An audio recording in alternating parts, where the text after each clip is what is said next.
win today, they're the champions, and that means that Kansas City will play in the wild card next weekend. If the Raiders lose to San Diego, Kansas City is the champion. The Raiders will be the wild card. But the big story here, the San Diego Chargers starting their rookie quarterback, taken in the 6th round of the draft, John Freeze of Idaho. That's a Division I AA team, playing in his first regular season NFL game and his first start, of course. Well, this is a good opportunity for him. You know, the Chargers are 6-9 out of the playoffs, and so many times with young quarterbacks, they never get the opportunity to show what they can do in a game of some magnitude. So in this case, the Chargers afford this young man the opportunity to play. However, Marty Schottenheimer, the head coach of Kansas City in NFL Live, our pregame show, said the Chargers are sending a message to their players, and he went on to say that message is that a win today is not that important. Well, you can argue it any way you want to, but the bottom line is it's none of Marty's business. Evidently, Bobby Beathard and head coach Dan Henning decided this is what they wanted to do, and you can see by the smile on his face, he is very ready to go. Charlie, he told us he wasn't nervous at all. He said last night, he said, I don't get nervous. I suspect. Were you nervous at your first start? Yeah, I was. No doubt about it. No, now you told me earlier that you weren't. You've changed your mind. Well, we're on the air now. Kittrick Taylor and Donnie Elder are the return man, as San Diego won the toss. They will be receiving, and they will start from their own 20-yard line.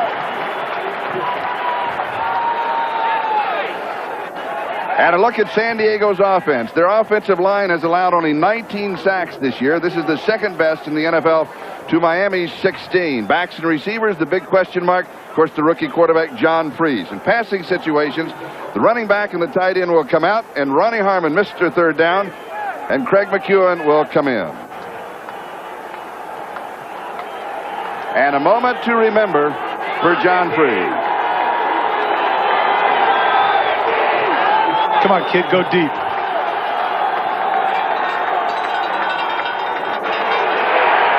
And he gives the ball to Rod Bernstein.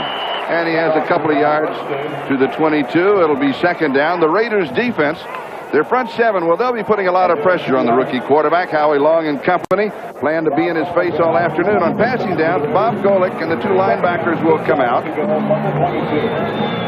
Aaron Wallace with 9 sacks comes in along with Gary Lewis and Torrin Dorn. They join a secondary that, unlike the Raiders of the past, continues to play more zone than man.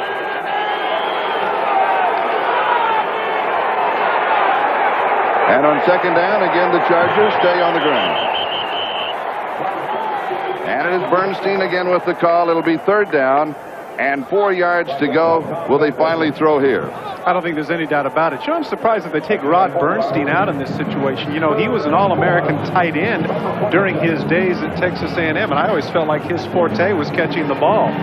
Dan Henning has told us he is an outstanding runner, and as we witnessed throughout the year, whenever Butts needed a blow, he did come in and make some good runs, but I think he'd be very effective for them on third downs as well. Third down and 4.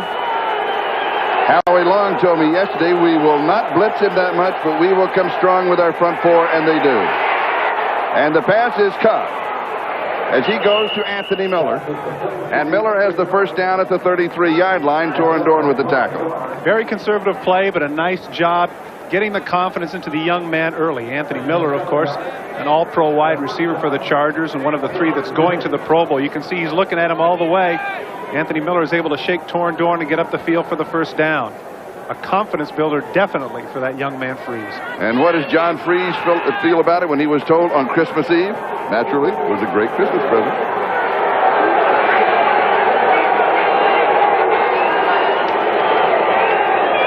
And here is Bernstein to the right, across the 40 and close to the first down.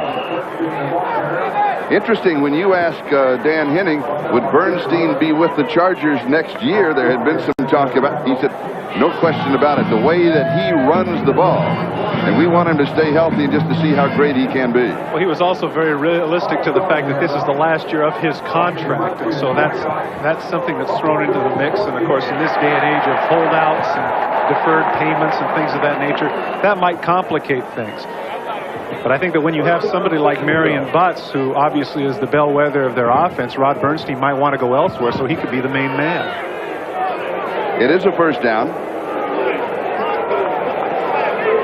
Marion Butts, of course, with that foot injury, in civilian clothes. The shoulders on him. No wonder there's safeties around the league who are frightened. They're glad that the football is in. First down, San Diego. No score. Opening drive. Cox is in motion. Bernstein looking for a hole, and he moves to the 49-yard line. So it'll be second down and around 3 to go for the first down.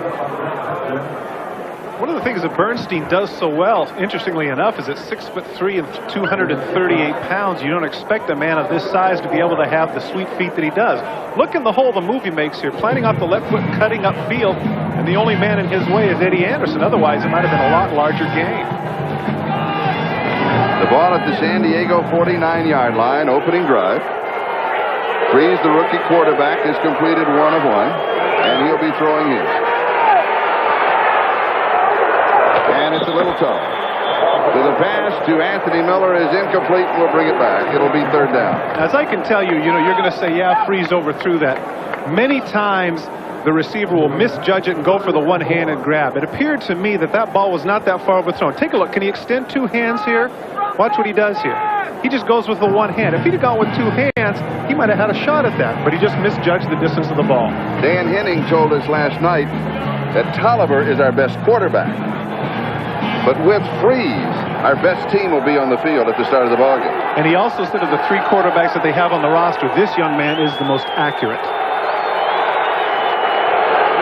And here is Harmon. And he's got the first down. Cuts back at the 40. He's to the 35, the 25. And brought down at the 10-yard line by Gary Lewis. A gain of 41 yards, converting on 3rd and 3. Terrific job by the left side of the line. Misdirection play. They anticipated the throw, and there was nobody there. The Raiders are in their 6 defensive back mode. There he cuts upfield. There's nobody out there. There's no contain. Now, once he breaks this and cuts back, there's nobody in the middle of the field. He breaks the tackle by Eddie Anderson, and he puts on the Jets, but Gary Lewis was just a little bit too fast for him right here. Nice job on the right of your screen, if you're able to notice, by Nate Lewis, enabling him to get an extra 10-15 yards downfield. 10-yard line, first down, goal to go. Here's Bernstein. And he'll go to about the 7-yard line, where it'll be second down. Billy Ray Smith, when we talked to him yesterday, this has been our problem. We get inside the 20.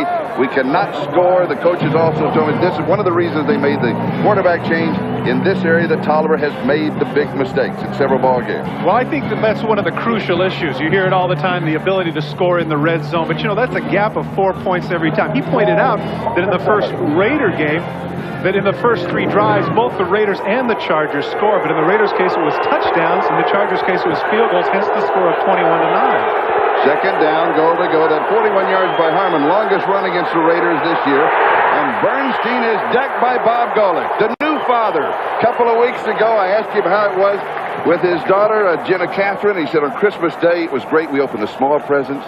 And then she started crying, and we had to stop, and we had to go feed her. Said it bothered me because I wanted to get to the big presents, because that's what I was been looking forward to. Yeah, any chance that little girl will get spoiled? Oh, you know she will be. No more so than your granddaughter. Yeah, right. No more than Morgan. The Raiders needed to be a little bit more, the Chargers rather, needed to be a little more creative there on second down. Third and goal. And here is Harmon, and he is in trouble.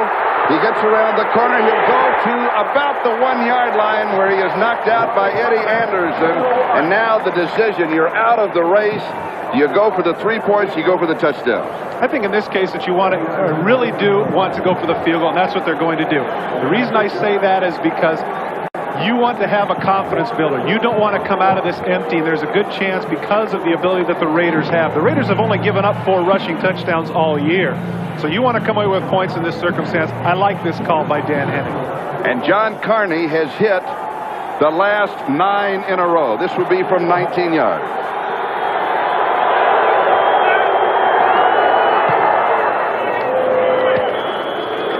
And it is good. And San Diego, an opening drive of 80 yards, actually an opening drive of 79 yards, leading to the 19-yard field goal. They're up 3-0. along with Todd Christensen. Freese looked pretty good on that opening drive. Yeah, I think he was very effective. And, of course, if that running game continues to be effective as it was in that first series, maybe there won't be so much pressure on him. Well, I talked to George Blanda, and he said on the first start that he had the Bears against Detroit. George is here watching the game. I'll finish that story right after the kickoff. As the Raiders return the ball from the 1-yard line, and that is Jamie Holland, who brings the ball out. And now we have the pushing and shoving, and you expect this to happen today. Maybe not quite this soon. Billy Ray Smith said of San Diego, there's true hatred between these two teams, and this is a chance to cost the Raiders a divisional title and to screw up their next 2 weeks. And you know what? If the Raiders are smart, they wouldn't get into this. And the reason I say that is because, not just because of the penalty factor, but the last thing you want to do is you don't want to fire up a team who has the potential to fold up their 10 and go home. Right now, they're down 3-0, and now they've given them some more incentive. They've angered We have offsetting dead ball fouls. First down. Jerry Markbright with the usual offsetting fouls. Not able to get the number, but I really mean that. And what I say is because the Chargers, obviously, in this situation, you know, they're up 3-0. They got a little something going for them. Don't give them any more incentive, but the Raiders have just done that. And so the Raiders will go to work at their own 25-yard line, first down. Steve Smith and Marcus Allen, the running backs. Schrader, of course, is the quarterback.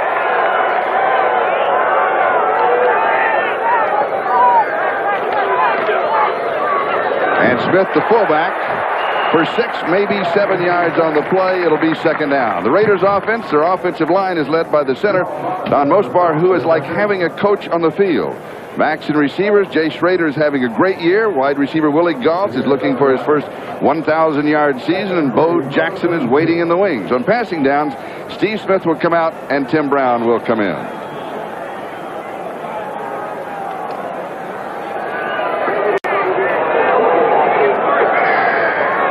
Second down.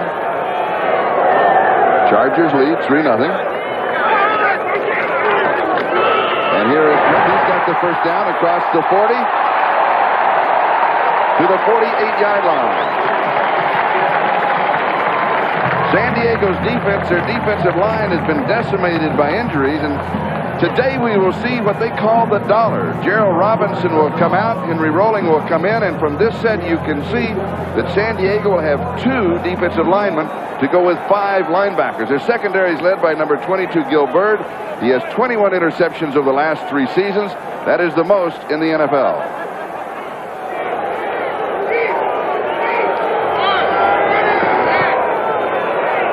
First down for the Raiders. Gault is in motion. Schrader to throw. Has all the time in the world, and the pass is incomplete. And he was looking for Willie Gault. And it'll be second down and 10. And there was a flag dropped on the far side of the field at the line of scrimmage. And the Raiders were offside. 7:13 time remaining first quarter. San Diego up 3-0. Number 88, offense, lined up offside, penalty declined, second down. Let's take a look at the 10-minute ticker. Finals, Cincinnati wins, closer than they thought. Washington over Buffalo, and Atlanta downs Dallas. San Francisco in another close one. The Giants in a squeaker with New England, of all people. And Miami defeats Indianapolis. And in the other games going on along with ours, only Denver has the 3-point lead over Green Bay. And Schrader goes deep, and it is knocked away. Good defensive play by Sam Seal. That certainly was, and don't tell me that Sammy Seal doesn't want to come back to the Coliseum and play some great football. Sammy Seal, a former Los Angeles Raider, had outstanding coverage there on Mervin Fernandez. Let me finish my George Blanda story as you take another look. We'll go doing a good job running right with him stride for stride, and at the right time looks back towards the ball and bats it away. Nice job there by Sammy Seal, who, by the way, is an outstanding dominoes player and basketball player. This guy can really play. Costas could learn something from watching Sammy Seal's touch. Gossett could learn something from watching my touch. Good point.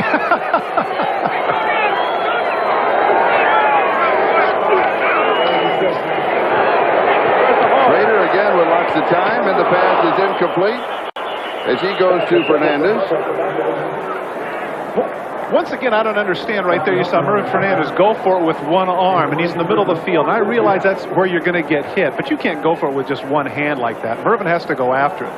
Take a look. You'll get a chance right in the middle of the field. Watch 86. Now watch. He doesn't need to go with one. Why can't he go with two? Of course, he saw the guy coming, and that's tough. But that's what you get paid for. You got to go in the middle of the field. You got to go for it with two hands, and Mervin didn't. And so on fourth down, Jeff Gossett will be kicking. Kittrick Taylor is the deep back on the return. And the up back is Darren Nelson. Last week, Kittrick Taylor went 55 yards for a touchdown. And Nelson takes it at the 11. And is decked at the 16.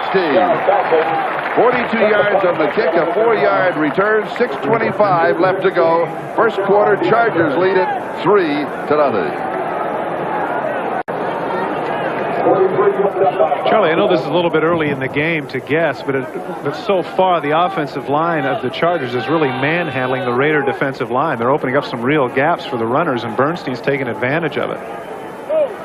When we talked with Courtney Hall, the left guard, we asked him, what might be different about this ball game. He said, well, we'll have to hold our blocks a little bit longer than usual when we throw the ball. We won't be throwing that ball but about 30% of the time. That's what he said. And then like the other veterans we talked to, he said, that's what we drafted him for. Let's see if the youngster John Freeze has it. And he throws right side, and the pass is complete at the 46-yard line. And he threaded that one into Nate Lewis. That was a big-time throw right there. Caught it in the zone right between, you said, Lewis and Eddie Anderson. That was a terrific throw. A short corner route here. Freeze looks to the middle of the field, now comes off to your left, his right. Now watch how he lays this in there, just over the fingertips of Lewis, and there's Eddie Anderson coming over. He actually got a little bit of a piece of it. Nice concentration on the part of Lewis, who is playing with a cast on his hand. And look at the time that Freeze is getting. Like Paul said, they have to hold their blocks a little bit longer. It's a first down San Diego at their own 45-yard line. A little play action, and then he goes and he overthrows. And in reality, I think that he was, you don't want to have too many accolades for the youngster. He's going to Anthony Miller. I think he was putting it over the coverage, which was very good, that only Miller could get to it, or it would be like he was throwing it away. Well, he threw that one a little bit too soon. He's a little too anxious on that one. Getting back to the offensive line, it's interesting.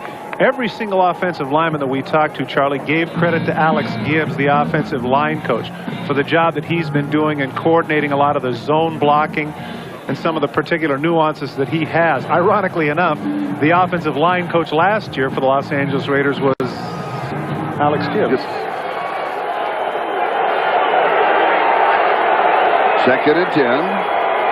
Lewis is in motion. And here is the handoff to Lewis on the reverse.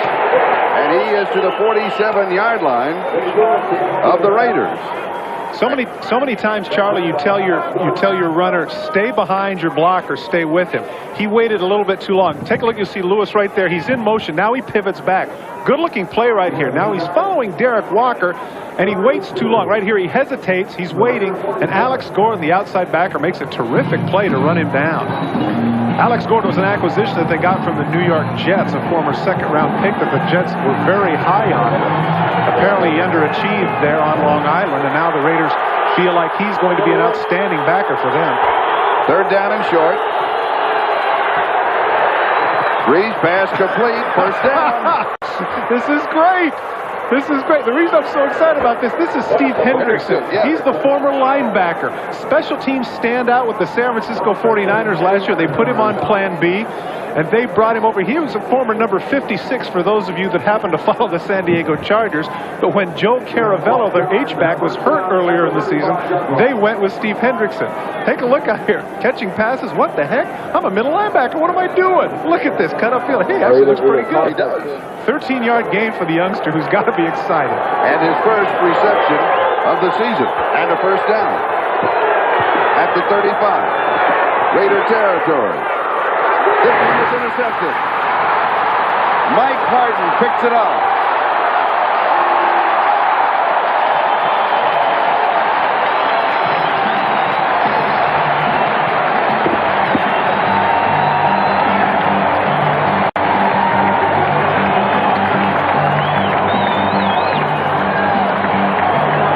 Charlie, I promised myself I wouldn't use this phrase, rookie mistake, but this really is a bad decision. This is a seam route to the tight end. And Arthur Cox is a good pass catcher, but that's not his route. That's a downfield route of around 20 to 30 yards, and Arthur Cox, at 280-plus pounds, is not the guy that should be down there, and that's not who Freese should look to.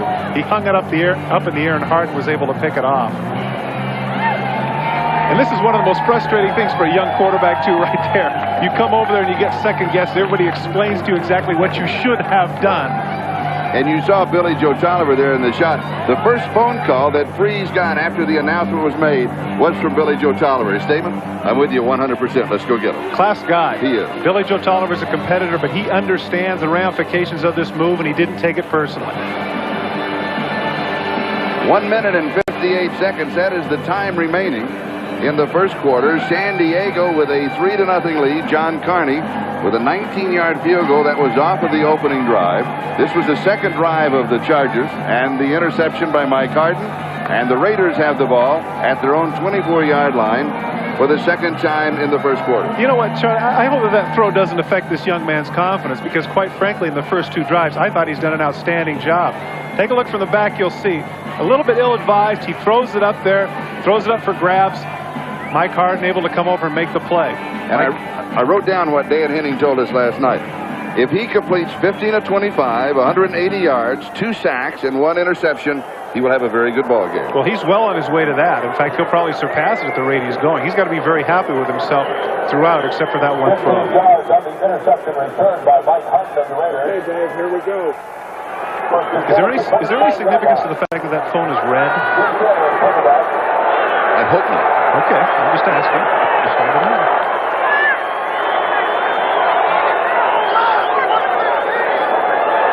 Marcus Allen and Steve Smith are the setbacks.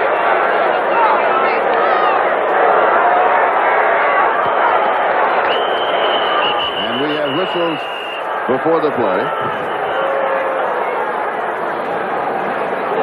So a delay of game against the Raiders.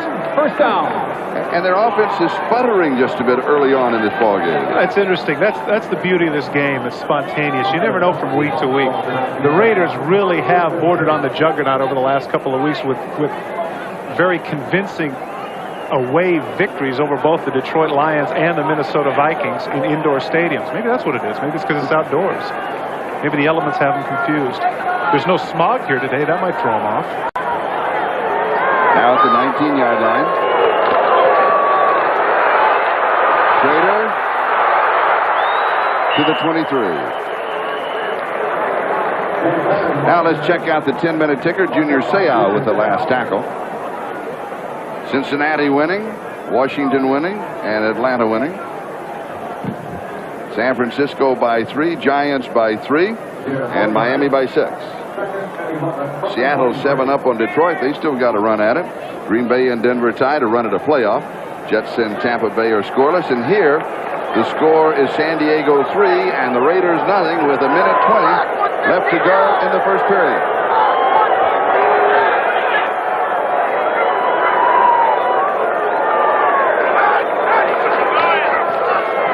And here is Marcus Allen, and Marcus goes to the 25-yard line. And as we take the countdown in the last minute of the first quarter, a chance for us to remind you that next Sunday, be sure to join us here on NBC Sports for the AFC wildcard game. We're not sure who the teams are right now. All of that will be sorted out over the weekend. And these are the teams that are in. Buffalo, Miami, the Raiders, Kansas City, they are in. Pittsburgh, Cincinnati, Houston, and Seattle are all in the bubble. Charlie, just a reminder of the magnitude of this game for the Raiders. If they win, they have home field advantage and a bye. If they lose, they are on the road in the playoffs. And Schrader goes for the first down. And for the first time, the crowd here in the Coliseum is in the ballgame.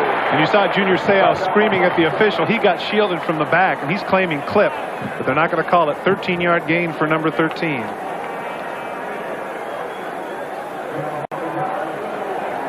And with that play, the first quarter will come to a close. At the score, San Diego 3 and the Raiders nothing. We'll be back in just a moment.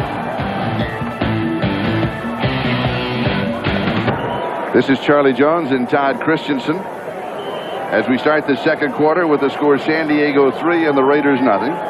Los Angeles with the ball, a first down at their own 36-yard line. Time of possession on the Chargers side.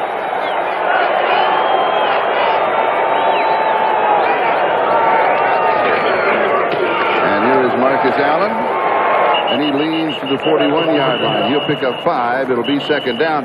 As we look down the road of the playoffs, you have to say, you know, what about the AFC and the NFC? Because so many people have felt that the NFC has the edge. Well, top 4 teams in the AFC, Kansas City, Buffalo, Raiders, and Pittsburgh, have a combined, now up to date of this moment, a 13-3 record against the NFC. Well, I've always claimed that that was cyclical, and one of the teams out here today that is on the field, the Los Angeles Raiders, they've done particularly well against NFC opponents. They may be the all-time leader against NFC opponents.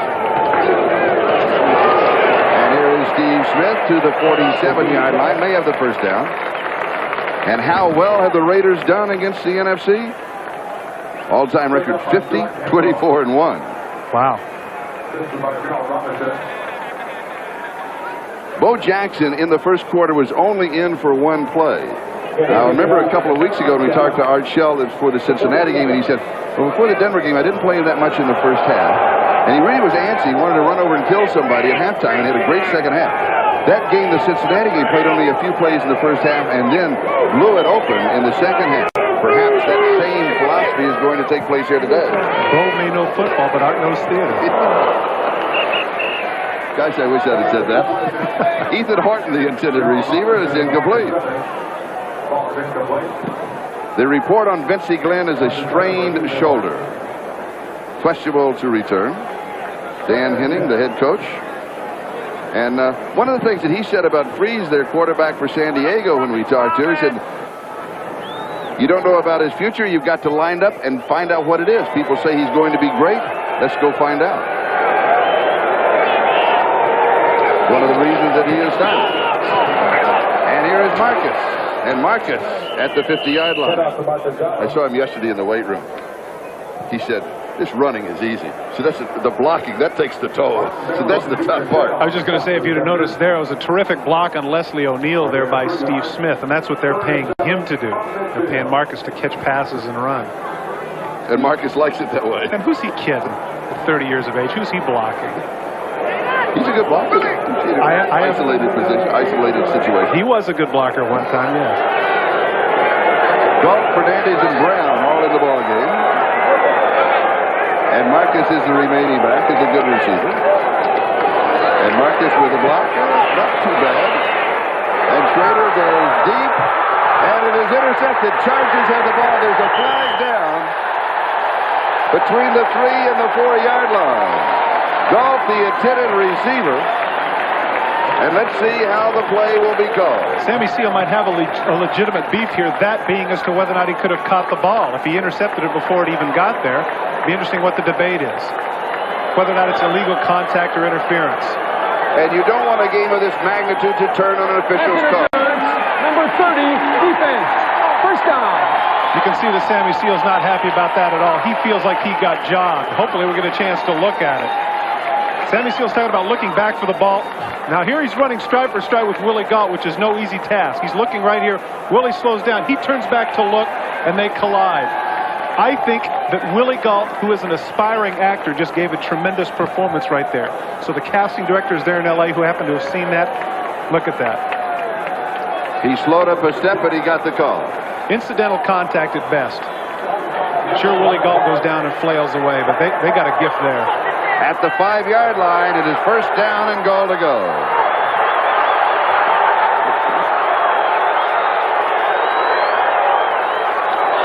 Here's Marcus. And he's got about 3. It'll be second down and goal to go. Charlie, I concur with you on that. A game of this magnitude and a play like that, it should be a little bit more flagrant than just the incidental contact. And as you can see, Sammy Seal was looking back for the ball.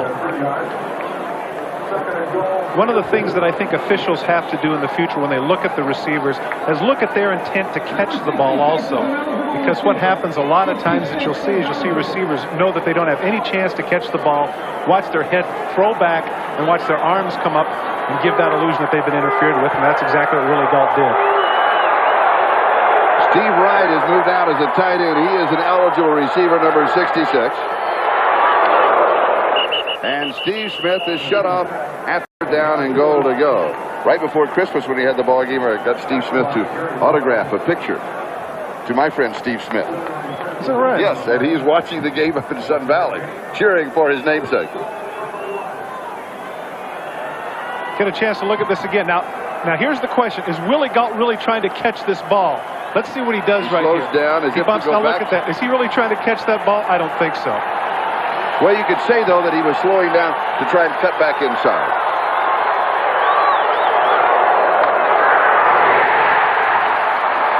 Touchdown, Los Angeles Raiders.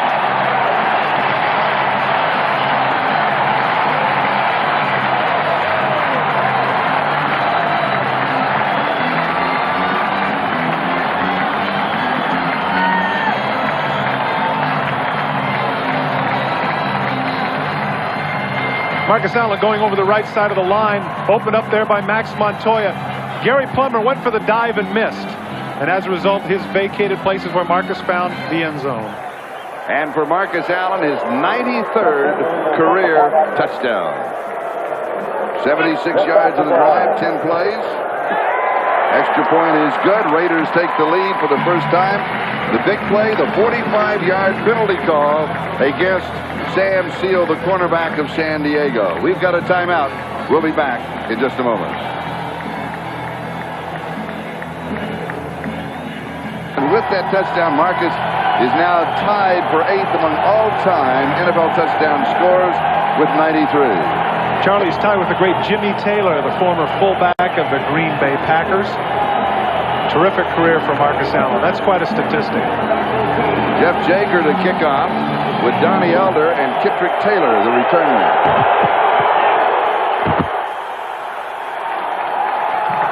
And Elder takes it right at the goal line. And he has running room outside the 25, the 30. A flag is down. He's to the 40, cuts to the far side, sheds another tackler, looks for a block.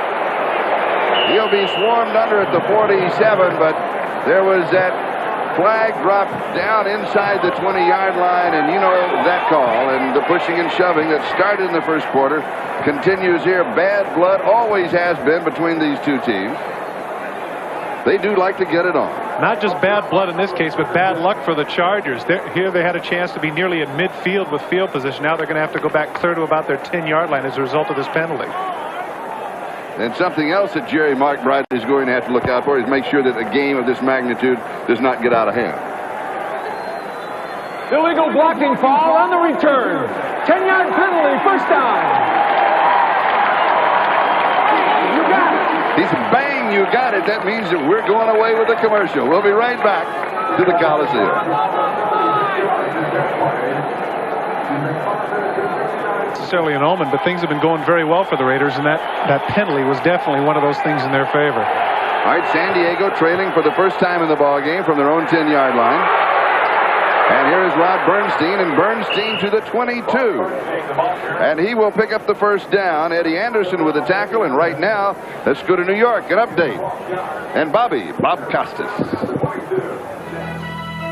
Thank you, Chucky. Here's a highlight from earlier today. Babe Loffenberg had a terrible day, filling in for the injured Troy Aikman at quarterback for the Cowboys. Here his pass is intercepted by Deion Sanders of the Falcons, and the Neon one returns it 61 yards for a touchdown, part of the Falcons' 26-7 victory. Now, if New Orleans beats the Rams tomorrow night, the Saints get the wild card. If the Rams beat the Saints, however, Dallas backs in. Charles? Well, we went from Chucky to Charles, Robert, and I'll accept either one of them, and thank you for that update. Meanwhile, the incomplete pass here on first down at the 22-yard line. Lewis, the intended receiver. McDaniel and Harden had the coverage. With 9:58 to go in the second quarter, Raiders are up by 4. Freeze now 3 of 7 for 36 yards and a touchdown, and that's about where they expect him to be at this point in the ballgame.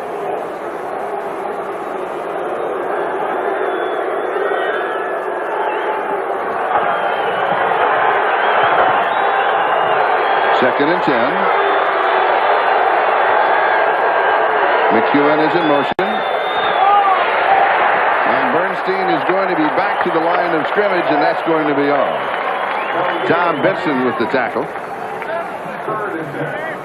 Courtney Hall, who is playing out of position. He is a great center for the Chargers, but is playing this year at left guard, has an interesting story, and that is that his high school English teacher, Sandra Google, of Banning High School, and he nominated her, and she was selected as Teacher of the Year, and she is his guest here in the Coliseum today. Courtney Hall hasn't had a bad year either. We'll get a chance later in the show to get a chance to see my All-Pro team, and one of the members, one of the guards, happens to be number 53, Courtney Hall. Third down, and Freese's pass is incomplete, almost intercepted. And that's the second. Miller was the intended second bad pass that he has thrown. The first one was intercepted. One of the things we talked with John Freese about was the speed of the game. You know, when you practice, obviously, you're not necessarily going full speed all the time. What's happening to him right now is as he gets pressured, he throws off his back foot. Anthony Miller was actually open, but he threw before he made his break, and as a result, it was almost picked off. An update on Vincey Glenn with a sprained right shoulder. He will not return. John Kidd will be kicking, and Tim Brown is the return man for the Raiders, and Los Angeles have come up with excellent field position. They lead right now 7-3.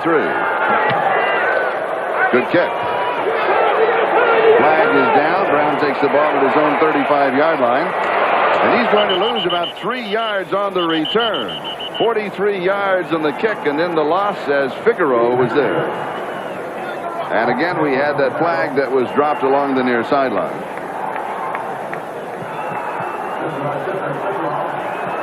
And it's going to be a holding call, and he points to the Raiders. Inevitably, what they're trying to do is they're trying to keep their sprinters from going downfield. They double the outside guys, 2 Raiders on 1 Charger. In this case, they got a piece of Donald Frank.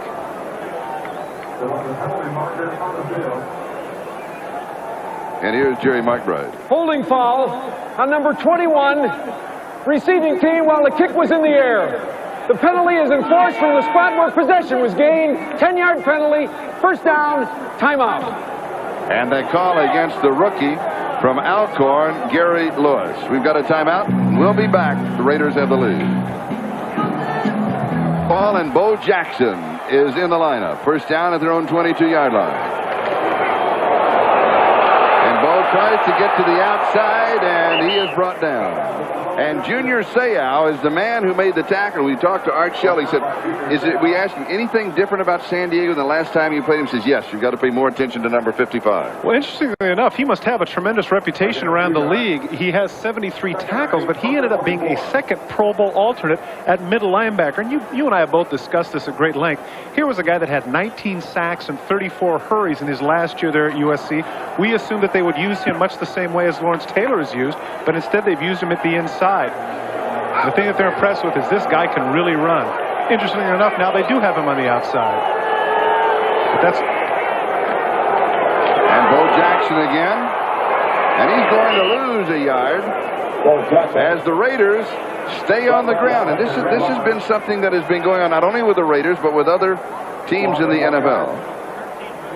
Take a look at this. That's the old Darrell Royal axiom that when you pass, 3 things can happen and 2 of them are bad. Take a look, ironically, at all 5 teams are all division leaders as we speak. So it goes to show that you don't necessarily have to throw to win in this league, but you do have to run the ball. And so far the Raiders, 13 rushes, 4 passes, and Schrader is 0 for 4. And then again, it's no secret what their percentage is run to pass either. We'll get a chance to head and look at that in just a second. 3rd and 9. And he was throwing this one away. He was running out of time. Fernandez was the closest receiver, but in reality, he was just avoiding the loss. Let's go to New York and Bob Costas. Okay, Charlie, here's Cincinnati's game-winning touchdown today. The Browns played them tough. It was tied at 14 in the 4th quarter. Cleveland's defense went for the play-action fake by Esiason. He lofts it out to Eric Ball. Defender slips at the 10. Then he bounces off the last guy at the 3. Cincinnati wins 21-14. They're still alive for the division title or a wild card. Charlie. All right, thank you, Bob. And, of course, the Raiders are in the playoffs. If they win today, then they will be the champions of the West. Kansas City will be the wild card. And if they lose, you can reverse those 2 roles. And here is the kick. And Kittrick Taylor backs up and takes it at the 25-yard line. And he'll have a little return on it of 9 yards. 52 yards on the kick, and Elvis Patterson is the man who made the stop. 7:15 time remaining. We're in the first half, and the Raiders are out in front of the Chargers by a score of 7-3 as we have a marker down. You know, we get a chance to talk about Elvis Patterson. Elvis Patterson is one of the league's leading tacklers on special teams. He had 15 going into this game, and when we were talking with Art Shell, I asked him, I said, would it be fair to say that you felt like Elvis Patterson quite possibly could have been the Pro Bowl guy at special teams? And he said, you can assume that. Yeah. Illegal man downfield on the kick, number 57. Offense, 5-yard penalty, 4th down.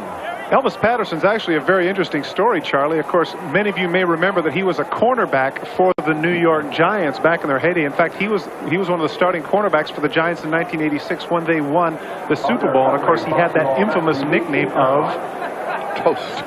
Because he was burned. That's the last thing you want to have if you're a cornerback. Now here he is, closing in on 30 years of age, and people say he should be long gone because he doesn't have the speed. He's taken it upon himself to be a special teams performer, and he's done an outstanding job for the Los Angeles Raiders. All right, here's Jeff Gossett again. Jeff Gossett in punt formation. Kittrick Taylor is the return man, and the Chargers should come up with pretty good field position here. Raiders lead at 7-3. Another good kick. 37-yard line, 40. 45, 50, cuts back to the 40, and then is stopped at the 35-yard line by the kicker, Jeff Gossett. Gossett saves the touchdown. Or Taylor could have repeated what he did last week when he went 55 yards for the score. 27 yards on the return of a 45-yard punt. We'll be back in a moment. 2 is number 17, John Freeze, a San Diego quarterback. Well, he was the Big Sky Conference Play of the Year last year at Idaho as a senior. 61% completion, 31 touchdowns, more than 4,000 yards, 6 in college history. And here is Bernstein around the right side as he goes to the 29-yard line. He's got 5. It'll be 2nd down and 5 as Benson makes the tackle. And Charlie, one of the things that people should know is that if you're a fan out there saying, yeah, but a guy from that division in college can't play, a couple of guys by the name of Terry Bradshaw and Ken Anderson seem to have done okay coming from that division, didn't they? And in career yardage, right up there, 10,697 yards. It's hard to complete that much yardage without a defense just in practice. It's interesting. That's exactly what Dan Henning said. That's where I got it. I knew I'd heard that somewhere. 2nd down. And now the youngster starts with good field position. Let's see if he can put points on the board. Or more importantly, for his career in the Chargers, can he get them to the end zone? 3 to the 27. It'll be 3rd down and about 3 to go for the 1st down as Golick and Ricky Ellison stop him. This will be a big 3rd down, as you just mentioned. One of the things that I haven't liked necessarily about the San Diego play calling is that they keep doing this run, and then forcing the 3rd down to throw. Of course, with a team like this, they had the misdirection play to Ronnie Harmon in a similar situation that went for 41 yards. So they might want to go back to that. It'll be interesting to see what they do here. Raiders with 6 in the secondary, looking for him to throw. Cox is in motion. Harmon, the ball carrier, slips the tackle, cuts back, and he is not going to pick up the 1st down. He'll be 1.5 yards, maybe 2 shy, as Eddie Anderson was there to bring him down. I'm almost sure that they're going to go for it in this situation. Nice tackle there by Eddie Anderson because Ronnie Harmon had his weight going forward. And all he had to do was fall down like most running backs normally do heading forward. He would have had the 1st. But Andy Anderson had his shoulders and neck right in his chest. Did a good job. Ronnie Harmon does a good job right here avoiding the tackle by Scott Davis. Now he cuts upfield. Take a look at Eddie, how he stops him right in his tracks, right there. With his face mask right in his kidneys, pushes him back. Nice tackle by Eddie Anderson. 4th down and 1, they're going for it, and Steve Hendrickson is in the ballgame for San Diego. He is the lead blocker. Bernstein over the top, and he'll pick it up. People have questioned the toughness of Rod Bernstein. He told us, hey, I've been injured. I've had the hamstring. When you're hurting, you can't be all that tough. He feels good, and he has shown that toughness the last 2 ball games. This may be a little bit off the subject, but I find this kind of interesting. Number 82 at running back. You get a little confused when you see that, don't you? Yes. He played tight end for Texas A&M wearing number 29. Obviously, this is a young man who is an iconoclast. And Iconoclast with 14 carries and 58 yards rushing. Okay, he's a good running Iconoclast. That was the capital I. Incomplete. Derek Walker, the tight end, the intended receiver. It'll be second down and 10. And so San Diego, like you want him to, now throwing on first down. Yeah, once again, though, that was the same route that he threw the interception to when Arthur Cox was there, and Mike Harden was able to go over and pick it off. 3:53 time remaining in the first half. Raiders 7, San Diego 3. Chargers opening drive led to a 19-yard field goal by John Carney. The Raiders with 76 yards in 10 plays with Marcus Allen scoring from a yard out. McEwen in motion. Here's Bernstein, still on his feet. And he is hit. They stand him up at the 16, and he still carries the pile for another 2 steps. Sometimes I don't like comparisons, but does he remind you a little bit of Calvin Hill? Yes. You know, because at 6'3", he doesn't necessarily run low. He actually runs pretty tall, but he makes people miss him at the legs. Calvin Hill was very adroit at that when he played for the Dallas Cowboys. Watch the cut off the left side. Nice block there by Courtney Hall on Golick, enabling him to get the hole. There he sidesteps it, takes the man on head on. Now watch the push here by Eric Floyd, pushing people off. Nice job there to give Bernstein an extra 2 yards and put them there at 3rd and 2.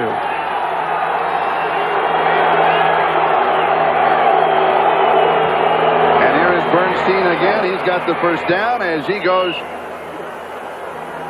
Let's see where they will mark it. They're going to mark it at the 8-yard line. Gary Lewis with the tackle. And again, it was Steve Hendrickson as the lead blocker. Again, I'm so impressed that with 238 pounds on that frame, you would think that you'd get better shots on this guy. But very rarely do you see, in this case, someone hit him right in the chest and knock him back. He's doing a good job of avoiding tacklers. And the offensive line for the San Diego Chargers really is doing a good job of moving the Raiders off the line of scrimmage. First down, goal to go, 8-yard line. And Bernstein one more time as he goes to the 6. And as they unpile, a chance for us to check the 10-minute ticker of the late games. Seattle leading Detroit 7-3 in the second quarter. Denver up on Green Bay by 3, and Tampa Bay by 1 over the Jets. And now as we take the countdown to the 2-minute warning, the score here in the Los Angeles Memorial Coliseum: the Los Angeles Raiders 7, the San Diego Chargers 3, and they are in, as you would say, the shadow of the goalpost as we come back in just a moment.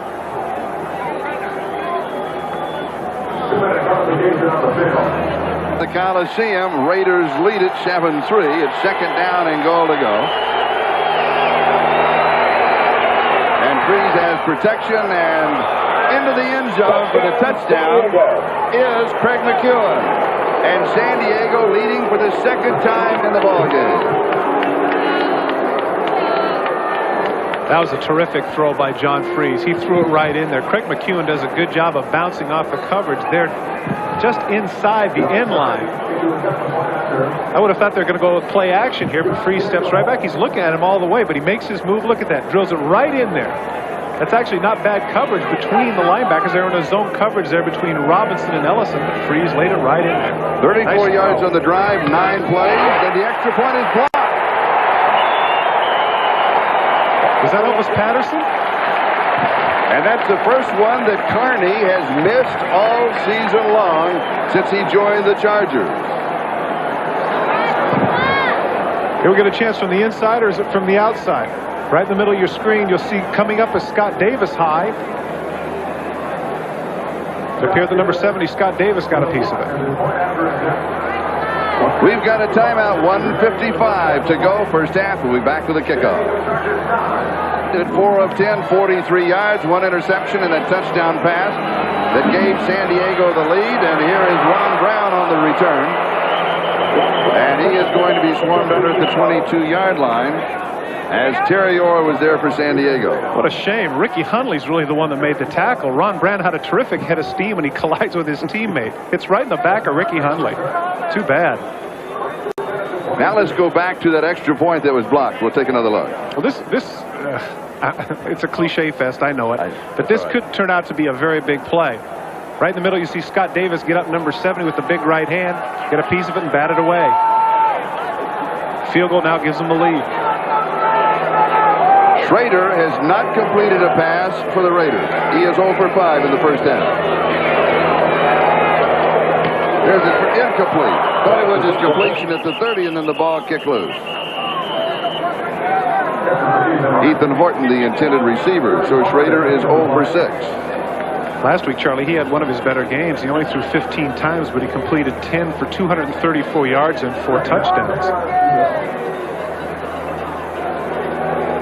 We have an update on the report on that extra point. It hit the helmet of Eric Floyd, who is the starting left tackle for San Diego, replacing Goaz and Patton. Patton is on the IR, and he is out with a neck injury, and so apparently that is what caused it.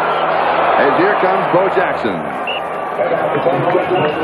And he goes to the 28-yard line, so it'll be 3rd down and about 4 to go for the first down. And so now you check the clock, 1:34 time remaining. As San Diego takes the timeout, they want to give the youngster John Freeze another opportunity here in the first half. Don't you see that a little bit reversed? I would have thought it would be the Raiders that would call the timeout trying to get down there, but evidently Art Shell says that things have been going so bad, espousing to the Murphy Law theory that he just wants to get out of this first half because they're not playing particularly well. Be sure to stay with us at halftime for NFL Live. Bob and company will be there. Will O.J., the well-traveled one, and Bob Costas. And the headlines, NFL Live this morning, if you were watching the show. Will McDonough reports that Joe Gibbs has agreed to a new contract with the Redskins. Marty Schottenheimer in Kansas City said he expects the Raiders to win. He plans on facing Miami. He said he might not even watch this game. Marty, I hope you are watching, though. But he would be working on the game for next week. Mike Ditka said he's undecided on what he's going to do. 3rd down. Raiders' first completion. It's to the tight end Ethan Horton, and it's going to be enough for the first down at the 34-yard line. And because he went out of bounds, now I wonder if Art Shell will rethink his philosophy here and contemplate getting up the field here and getting in field goal position. You can see offensive coordinator Terry Robisky calling the plays from the sidelines. Terry Robisky been with the Raider organization as a former player, former special teams assistant coach, as well as running back coach. Now technically the tight end coach, but he does have the mantle of offensive coordinator. The Chargers still 7 minutes up on time of possession. Schrader's pass is incomplete. And this time Willie Gault was the intended receiver. That stops the clock. 1:23 time remaining first half. San Diego leading by 2, 9-7. And the timeouts remaining. Chargers have 2. The Raiders have 3.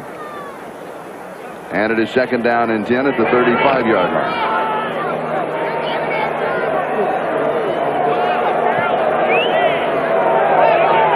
In the training room of the Raiders yesterday morning, they were watching the Kansas City game. They were cheering for the Bears. And here's Marcus Allen. Has an opening to the left side. Little stiff arm. He goes out of bounds at the 49-yard line. And he gains 16 yards on the play. Anthony Shelton for San Diego. Now here's the savvy of the veteran football player. Marcus Allen has a lot of yards up the field. Now he knows he's going to get the first down. Look at him take a look right here. Now instead of cutting upfield, watch what he does. He starts to veer to the sidelines right here. He puts the big stiff arm on Anthony Shelton, but more importantly, he gets out of bounds and stops the clock. A lot of times what you'll see in a younger back is he'll go, look at that field, and he makes a move and then cuts back to the inside and may get an extra 5-6 yards, but then they have to spend a timeout. 1:17 time remaining. Marcus needs 73 yards rushing to reach the 8,000 plateau.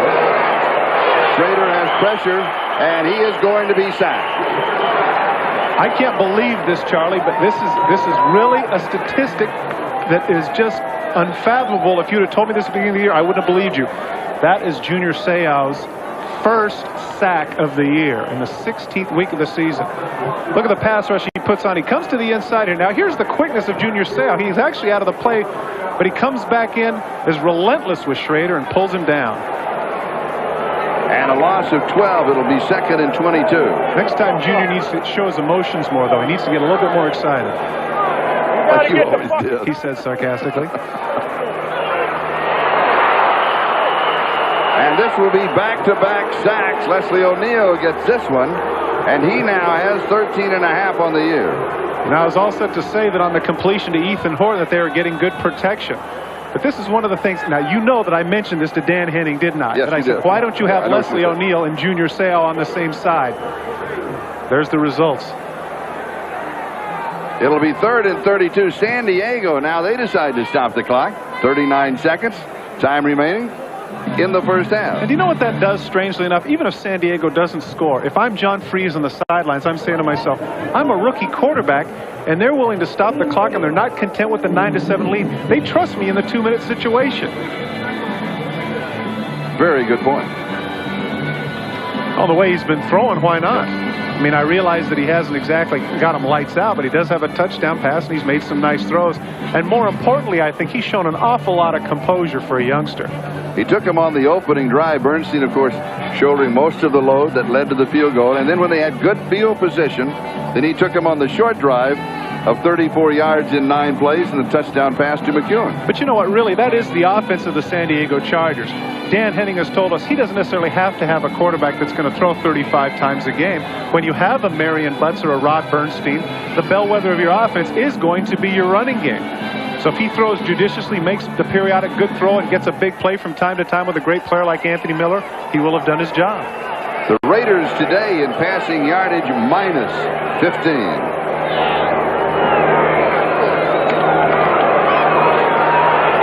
Rader has lots of time, fires this one. It is complete, but it will be shy of the first down. Mervin Fernandez. It will be 4th down, a gain of 25. It'll come up 7 short. What the Raiders did there, Charlie, is that they lined up all 3 receivers to the outside, and they gave them the illusion that they were going to run a Hail Mary. And what happens is that around 25 to 30 yards, when the cornerbacks normally would turn and run, that's exactly what they did. And then out of the fray, Mervin Fernandez ran an in. Terrific throw by Jay Schrader. What's interesting here, Charlie, is that the Raiders called timeout. They're actually contemplating going for it here, which would surprise me here in 4th and 8. That can't be, can it? Well, the discussion goes on the sideline. Art Shell. The Raiders love to play for this man. He has the magic. And he's not happy. No. I can tell by the way that mouth is going that Art Shell very rarely raises his voice. I know that for a fact.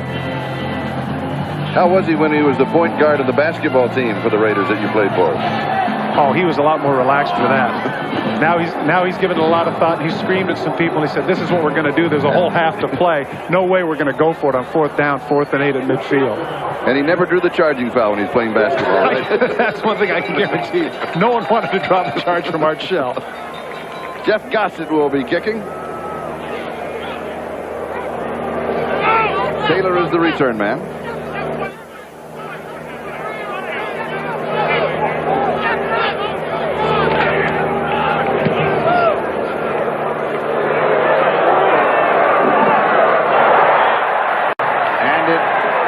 A bit of a Charger roll, but still will be down at the 7-yard line. So all of the strategy becomes mute as Vance Mueller downs it. Vance Mueller? Yes, the champion of Crazy Eights. Crazy Eights. Big game for the Raiders. That's important too. Crazy Eights. Well, you play Crazy Eights. Where you try to get rid of all your cards, deal late. Yeah. That has been a Raiders staple for the last 20 years, and he is a proud champion. But I told him, I said, you know that's because I'm not there anymore. We called it the Arkansas Shuffle when I grew up. Did they have cards then? Yes, you had to draw them yourself. Connect the dots. Yes. And don't forget, stay with us at halftime. Bob, Will, and OJ, NFL Live from New York City. San Diego from their own 9-yard line.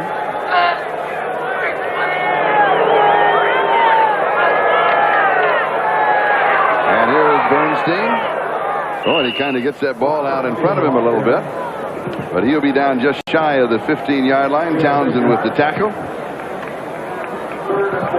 And the Chargers and the Raiders will head for the locker room. It is halftime with the score. San Diego 9 and Los Angeles 7. And right now, let's go to NFL Live, New York City. And here's Bob Costas. And there he goes! The raw excitement of the NFL. The reverse run is nailed, and he might go all the way. The history and emotion of Notre Dame football. Jones along with Todd Christensen, and we've had a first half that Marty Schottenheimer in Kansas City right now has a way to go, John Freese. He has been outplaying the veteran Jay Schrader. Oh, but of course Marty's not really watching the game, so he'd have no idea.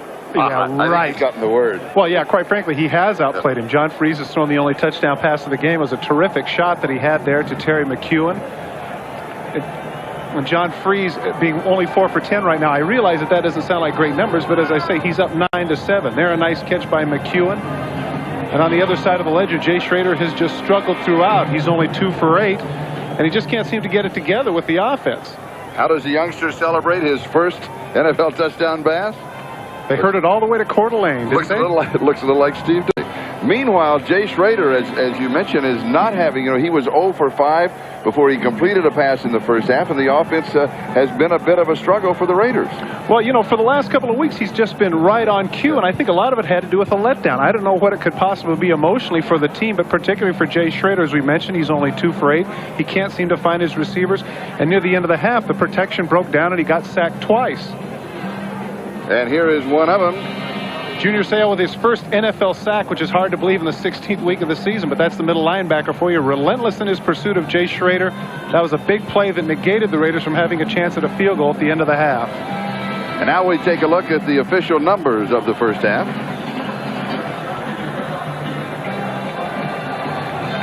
And there they are, just a brief glimpse. We'll come back and dissect those for you as John Carney is kicking off. And here is Jamie Holland on the return. Now let's go back to the statistics of the first half. Well, the statistic that stands out in my mind, Charlie, is the yards rushing. That 137 yards, 80 of those by Rod Bernstein, who is having a tremendous game. And give credit to that offensive line. They're doing an outstanding job as well of moving those Raiders off the line of scrimmage. And that's enabling Freese to have the time with play-action passes. So the Raiders trailing 9-7 as we open the second half. And Bo Jackson starts the second half, just as he did against Cincinnati. And he blew that one open with an 88-yard run. He was dropped, as you know, at the 1-yard line. And here is Bo. He jumps to the left, and he is brought down by Gary Plummer, the leading tackler for the Chargers. Gary Plummer had 103 tackles going into this game, and he's one of those that gets frustrated over that Pro Bowl vote as well. I mean, this is, I think, his 3rd straight season with over 100 tackles. Bo cutting all the way back, and that's a good job right there, because if he doesn't get him, the flow is going a different direction, and he could have another Cincinnati-like run. Gary also, speaking of linebackers turned pass catchers, had a touchdown earlier in the season at the tight end position for the Chargers. Ball is in motion, and here is the pitch. Slips one tackle, spins away, and he is going to lose 5 yards back to the 30-yard line. So it will be 3rd down and 13. Something tells me, Charlie, that not just looking at John Freese, but they're looking at the possibility of having Junior Seau at that outside position. He totally ruined that play by getting in the backfield. Watch number 55 cut up field here and make Bo go completely the other way around. He doesn't make the tackle, but right there, Bo is a good 7 yards behind the line of scrimmage. His friends come and help out, and they cause the 3-yard loss. Now, what's he doing on the sidelines? Why would he be out there on a passing down the way that guy's coming? Because they have Marcus in the backfield. And Schrader's pass is incomplete, and again, he was just avoiding any kind of a loss. The offense of the Raiders continues to sputter. It will be 4th down and 13, and it's a kicking situation. When I talked with Howie Long yesterday, I said, what about the ball game tomorrow? He said, we've got to come up with, create some new inventive ways to get up for a game. And I'll guarantee you that man you just had a look at right there gave his team a tongue lashing at halftime. Rockne-esque speeches are not necessarily Art Shell's forte, but I can guarantee you the way the Raiders played in the first half, he gave them a tongue lashing. Kittrick Taylor is the return man. Jeff Gossett the kicker. Chargers have a return on, and a fair catch is called for and taken at the 36-yard line. So San Diego will take over following the 34-yard kick with 13-17 time remaining in the 3rd quarter, and the Chargers lead 9-7.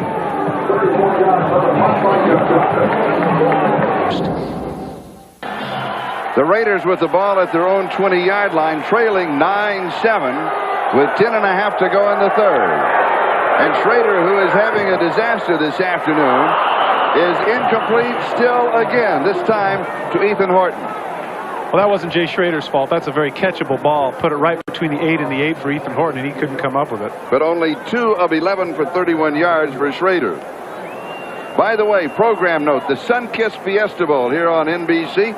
Louisville and Alabama. Todd and I were over there the last 2 days. We'll be doing that ball game. You know the Martin Luther King controversy that surrounds it. In case anything is to happen, Gail Gardner will be there covering also for NBC Sports. But it was fabulous. The U.S. West kickoff luncheon was just great, and a beautiful portrait of Martin Luther King was given to the Sunkist Fiesta Bowl at that luncheon by Alabama.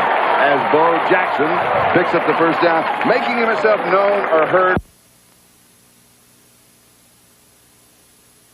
I didn't want him going the distance. What we're talking about. Not what I was talking about, Louisville and Alabama. Yeah. One of the things, Bo would have been upset because he played at Auburn. That's right. And one of the things that happens inevitably when you have a fantastic player like Bo Jackson is you become dependent upon him. You become dependent upon him to have the big plays. Now here they are down 9-7, and you can get a sense of the team saying, well, when's Bo going to do something? And we'd like to apologize. We do understand that our audio is having some technical problems, but we're working very feverishly to clear that up as Bo Jackson is working again. And this time he is stopped right at the line of scrimmage. This time by Billy Ray Smith. Once again, Junior Seau is in the backfield, and he alters the course of Bo Jackson. He doesn't necessarily make the tackle, but he made him go a way that he didn't want to go. The conversation, of course, that we had yesterday with all of the Chargers, and then when we talked to Billy Ray Smith, number 54, it was about the quarterback, John Freeze. And Billy Ray, like the veterans, said, it's not like you're doing it for free. He's been getting paid for carrying a clipboard around his time, and he works for his money.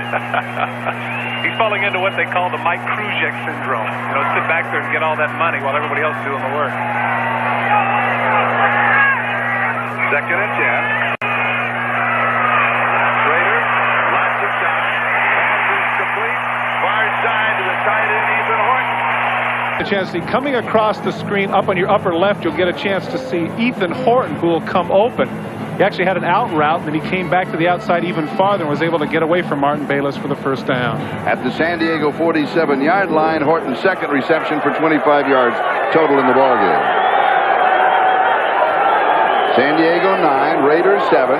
Nobody is on Horton right now. I wonder if Jay Schrader sees it.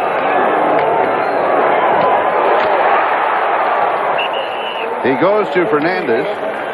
Now, I wonder if he's going to run back to the huddle right now and tell Jay Schrader, say, hey, listen, when we went to that formation, Martin Bayless is supposed to come out, and he didn't. Right now, you can see he's looking at him. What's going on?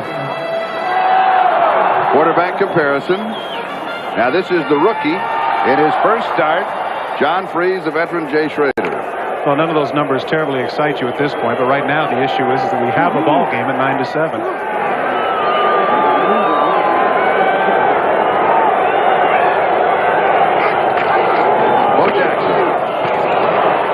39-yard line. That's good for 1. So it'll be 3rd down and a couple for the first down. Gerald Robinson in the backfield was able to make that play. Bo Jackson showing how strong he is. You can arm tackle him. But once again, the San Diego Chargers are getting pretty good penetration. The running game for the Raiders today is not as effective as it has been in the past. Jackson coming to the sideline. Raiders going with 3 wide receivers. And Marcus Allen in the backfield.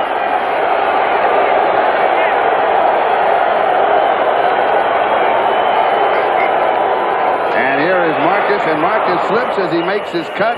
He will not pick up the first down. It'll be 4th and about a yard. Time to make a decision. I would like, in this situation, I wonder the confidence that he has in his defense. That has a lot to do with it. And that's what Art Shell has to be thinking. Got a rookie quarterback over there. Can he drive 60 yards on us? If he feels like he can't, then he might go for it. It appears right here that he is. 4th down, a yard and a half. And if you took one section of this ball game, it has been the San Diego defense that has played exceptionally well. Can they do it? One more time. Here is Marcus, and they do. And San Diego will take over on downs. Lee Williams in the middle of the pile is the one that made that play, number 99. And Lee Williams is one of those players that a number of coaches and players as well felt like got snubbed for the Pro Bowl. Nice job in the middle of the field by number 99. And also Gerald Robinson, number 98. As you know, that defensive line of the Chargers without Bert Grossman, without Les Miller, without Joe Phillips, it's kind of been a make-do part of the end of the season as we take a timeout. The score is San Diego 9 and the Raiders 7. As we come back, Bernstein is clotheslined, and Scott Davis is leading the celebration. Ouch. Oh, that hurts. One of the problems with running straight up is exactly that. He clotheslined him. Program note, the Federal Express Orange Bowl on January the 1st. The battle for the national championship. Number 1, the Colorado Buffaloes and Notre Dame. And perhaps by then or during that game or right after the game, we will find more about the plan of the Rocket, Ishmael of Notre Dame, whether he will stay in school or whether he will come out and go into the NFL draft. That's the Orange Bowl on January 1st, prime time. Three's a little high, but it is pulled down by Derek Walker, and Walker goes out at the 47-yard line. So it's going to be 3rd down and 2. I think Freeze kind of aimed that one. He wanted to make sure that that was just right, and in so doing, it got a little bit too high. Thank goodness for him. Walker has some good hops. He was able to get up and get it. Also looking in today, I'm sure, is the mayor of Boise, Dick Kempthorne, as he sent a nice telegram, as John was telling us about last night. So I imagine the whole state of Idaho is celebrating his first NFL start. One of their own right here.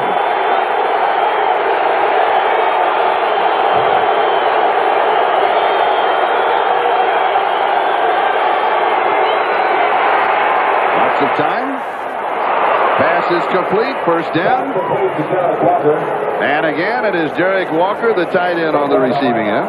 And he picks up 11 yards as we check out the Hertz 10-minute ticker.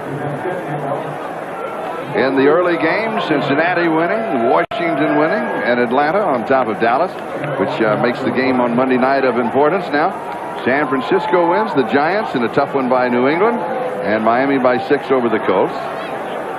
Seattle leading in the 3rd. They still have a shot. Denver does not have a shot. They lead. The Jets, and they're out of it, and they lose. And here's San Diego in front of the Raiders by a score of 9-7, and the Chargers have the ball. And this time Bernstein is only going to pick up about 3 as he goes to the 39-yard line of Los Angeles. One of the other things that San Diego is doing quite effectively right now is they're taking time off the clock with 3:45 and running in the 3rd quarter. The more time goes off the clock, the more worried the Los Angeles Raiders become. We talked about the Charger defense on 4th down and 1. They made the stand, and they stopped Marcus Allen and the Raiders. And let's take another look as they took over on downs here. Right over the left tackle, you'll see getting penetration right there is Lee Williams. Right there, he holds on to that left leg. Marcus can't go anyplace. Lee Williams. Larry Batol, the line coach for the New York Jets, said that that man right there is the reason their defensive line is so effective, not necessarily all the sackers. Bernstein stood up at the 39-yard line, so that is now his 24th carry, and with no gain on that play, his total remains at 98 yards rushing as Bob Golick and Alex Gordon make the tackle. You know, Rod Bernstein heading to this game was averaging 4.9 yards a carry, nearly 5 yards. Ronnie Harmon, on the other hand, is averaging 5.1, and in fact, the team average was 4.6. And I asked Dan Henning, I said, why don't you just run the ball every down? He said, well, if we could, we would. 3rd down and 7. Freeze has pressure, steps away. He's going to scramble, tripped up from behind. He picks up a couple of yards. Scott Davis got a hand on him and brought him down. But he is about 5 yards shy of the 1st down. Now, they're a little hesitant here as to what to do because on the 36-yard line, I would think they would punt. The one downside of John Freeze is that in the camps and the combines, they timed his 40 in 5.25. Now, that is not too rapid. You can see right there, defensive end runs him down from behind. They're going for a 54-yard field goal attempt by John Carney.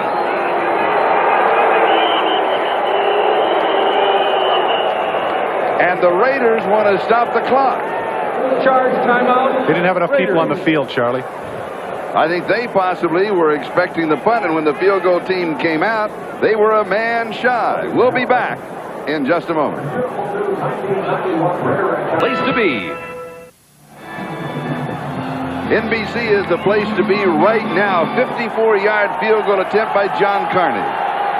They really trust their defense here because if he misses, that's going to give the Raiders excellent field position. Just as earlier, the Raiders trusted their defense when they went for it on 4th down. Is it going to make it?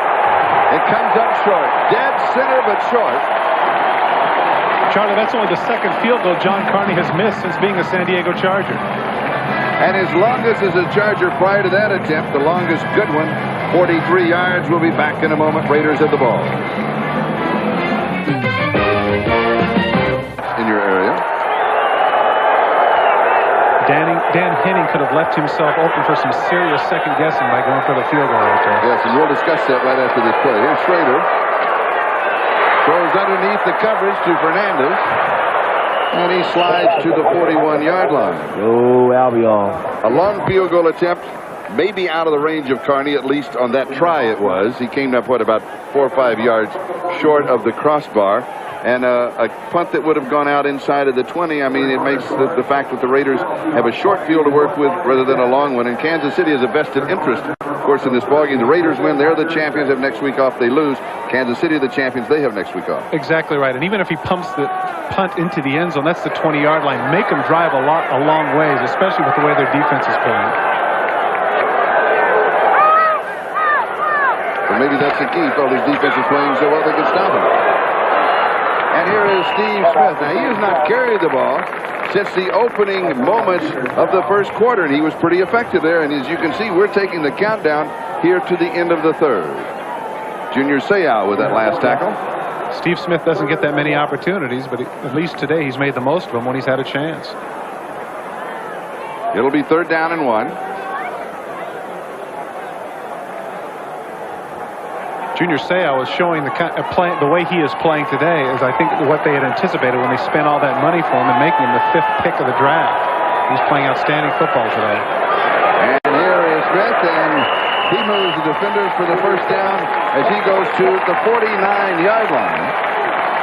As we come to the end of the third quarter, Junior Seau with the last tackle. And after 3, the score, San Diego 9, the Raiders 7. And we'll be back after these messages from your local Bob Beeks to make the review. He, by the way, sees only what you have seen at home. And in case you wonder why sometimes the original shot, there it is. There you can see the toe is right on the line. Right on the line. We should make a point here, though, Charlie, that the Raiders have been very fortunate with instant replay this season. Earlier in the year, we had a game in Seattle where Mervin Fernandez made a catch where he was clearly out of bounds, and they called it a catch. Against the Detroit Lions on national television on a Monday night. Incompleted pass out of bounds. 3rd down. Anyway, to finish the story, that one also went their way, but this time it wasn't to their advantage. They didn't get the break. Also, let me point out for you at home, we cannot show you the original play because we don't tape that. We're taping all the isolated replays. They do have the original replay in the replay booth of the original shot. Because that has come up several times. Why don't we show you that? The reason is we don't have it. Pressure from the backside. Schrader steps away, and he is dropped. At the 27-yard line, that is the 3rd sack for the Chargers. Once again, Junior Seau is the man in there causing the problems. He comes up the field with that great speed, and he alters what Schrader wants to do. Actually, Schrader made a good athletic play to just get out of it. Look at where he's standing right here. He's standing on the 32. Now, if Junior Seau gets him, that ends up being a 50-yard field goal. So by getting back to the 27-yard line in the middle of the field, he gives Jeff Jager a much better chance at a field goal that would put them in the lead. 45-yard field goal attempt for the lead.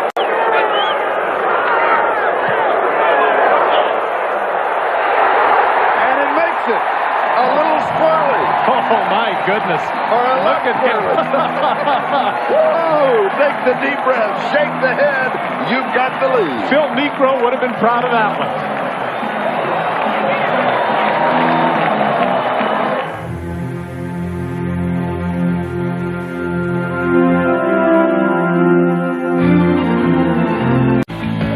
NBC Sports coverage of the National Football League is brought to you by Acura Automobiles. Experience precision-crafted performance. By Ultra Slim Fast, a delicious, healthy way to lose weight.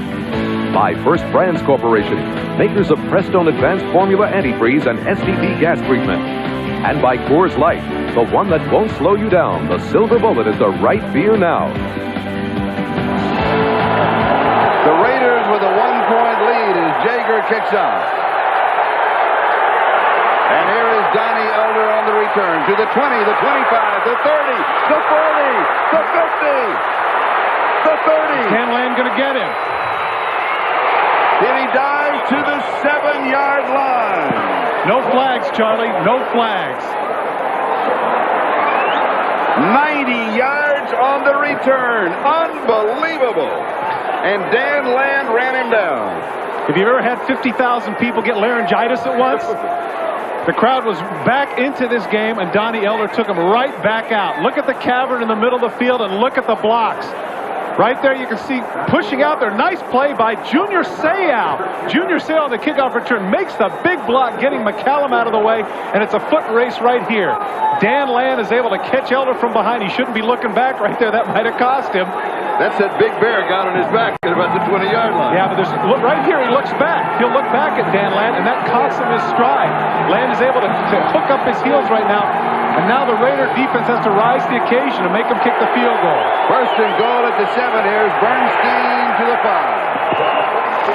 You don't like that call? I know he's a young quarterback, Charlie, but right there, if he goes with a bootleg or a play-action pass, he catches the Raider defense flat-footed. Just handing Bernstein the ball and putting him in the middle of the field. Now he's in a position where he probably has to pass, and the Raiders will be waiting for it. Bernstein now at the 100-yard mark with 25 carries. And it is second down and goal just outside of the 5. And to say that Todd did not like that call is one of the understatements. The whole press box was shaking with your reaction.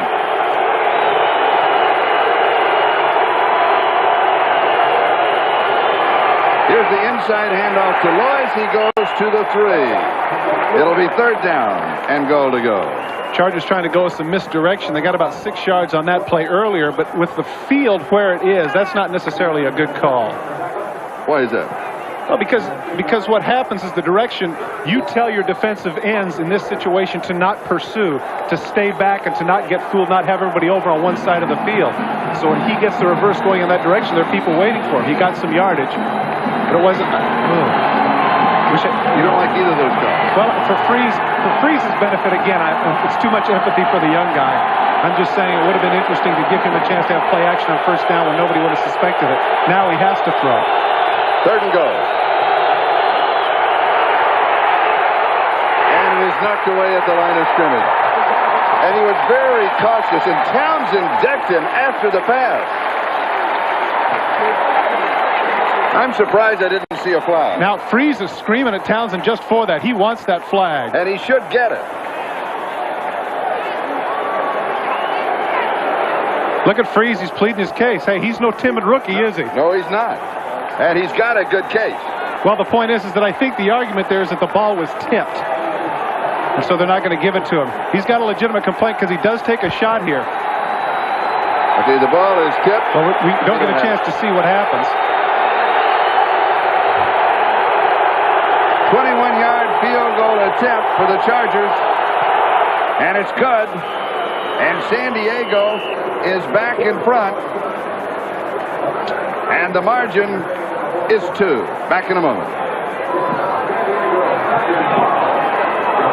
And right now it's a Sunday afternoon showdown. Chargers on top of the Raiders by 2. And here is Ron Brown with return, and he is up in it, and a flag is dropped. That was Anthony Shelton who got him. And he was able to overcome a clip by Steve Smith. Ron Brown cuts to the other side of the field, and Anthony Shelton had none of it. Steve Smith hits him in the back, and he still is able to make the play.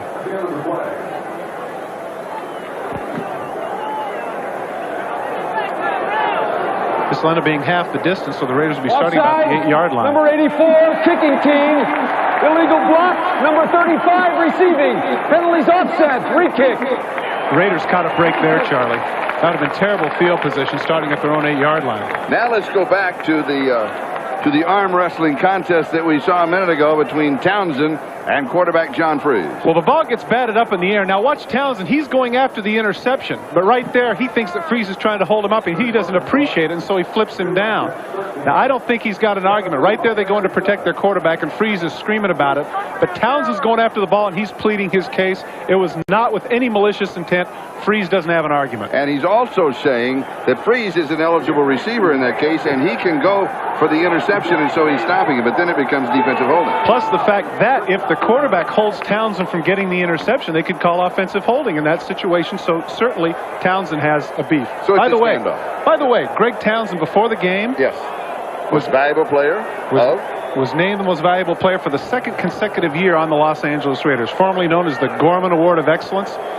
Greg Townsend, you can see they're leading with 12.5 sacks. Also made the Pro Bowl for the first time in his career. And you and I have been talking all year about this is the best player to have never played in a Pro Bowl.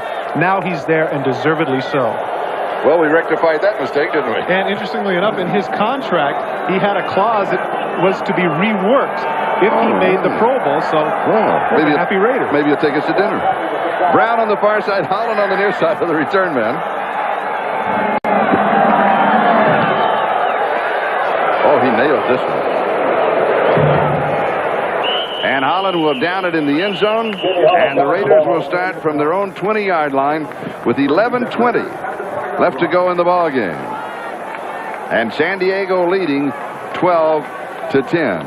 When the Chargers had the decision to go for the long field goal attempt and came up short, and the Raiders had pretty good field position, and then they drove down for their field goal, you know, at that point you could say you would question Dan Henning and the choice to go for that long field goal attempt of 54 yards. But then the 90-yard kickoff return, everybody forgot about that. It's history, babe. That's right.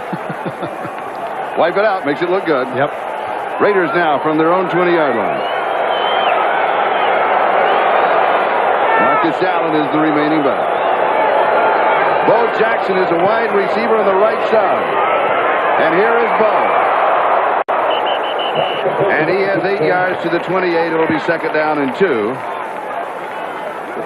I had a chance to talk with Art Shell, and I said that you had two terrific pass catchers in both Bo and Marcus, but really they've been underutilized. And he explained to me that what they want to do is they want to get their wide receivers involved, keep their confidence level up, and get them the ball. But of course, as we pointed out earlier, the Raiders only average barely 20 passes a game anyway, so it's not as if they're trying to involve everybody in the passing game. But now, once again, you're right. There's Bo, flanked out to the right side.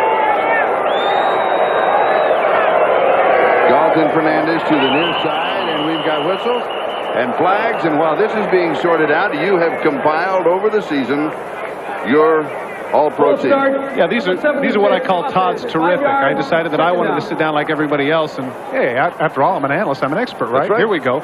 Jim Lachey and Lomas Brown at tackles. Munchak, and as I mentioned today, San Diego, Courtney Hall. Bart Oates, the stalwart of the New York Giants at center. Randall Cunningham, who does everything. Thurman Thomas and Sanders at running back. Wait. Okay. Don't just say Sanders and move on. We had a discussion. There were other ones in the running. Well, when Jerry Robinson told me he'd been 12 years in the league and he'd seen the Paytons and the Dorsets, and this guy was the best, I had to put him in there. We'll come back with the rest of them. Trader scrambles, and he's going to get back to the line of scrimmage. That's about it, and back to the Terrifics. Now we see the special teams people. Nick Lowry with 33 field goals this year. Landetta punting in the bad weather. Mel Gray never quite getting his due. Eugene Seal is there for a lot of reasons, and one of them is not just because he covers, but he's great on the block teams, punt return and kickoff return as well. Bruce Smith is a given. Townsend we saw today. Inside you got Michael Dean Perry and Jerome Brown. On the outside you have Charles Haley, and right here today as well, Leslie O'Neal, a relentless pass rusher. Pepper Johnson Little on the inside, Lewis and McKyer on the corners, Mark Carrier, the league's leading interceptor, and Joey Browner as the strong safety.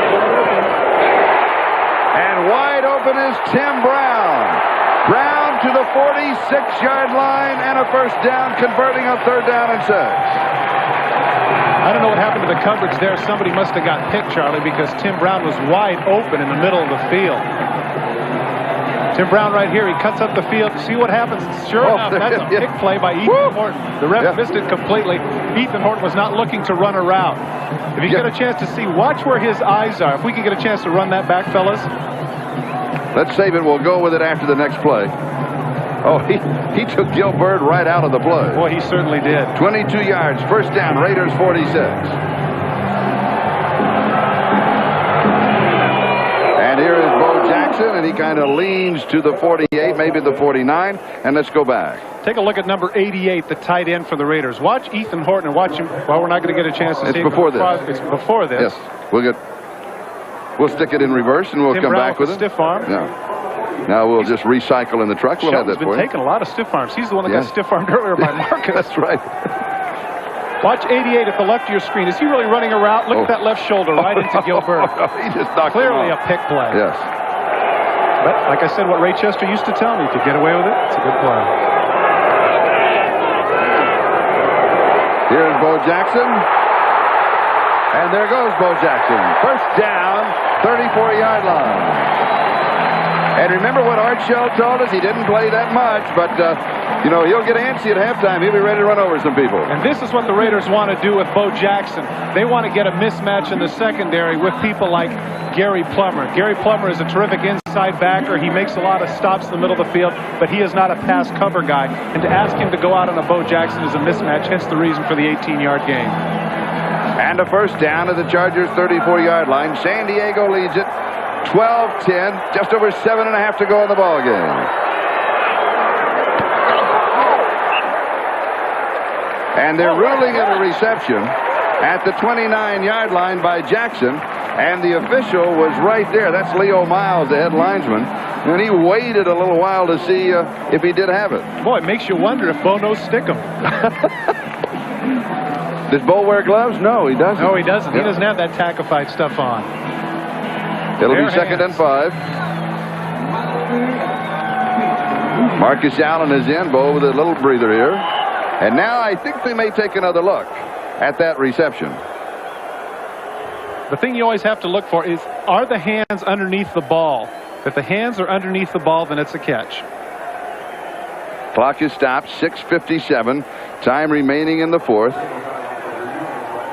The replay booth. And again, they are looking at the replay of what we call program, of what you originally saw.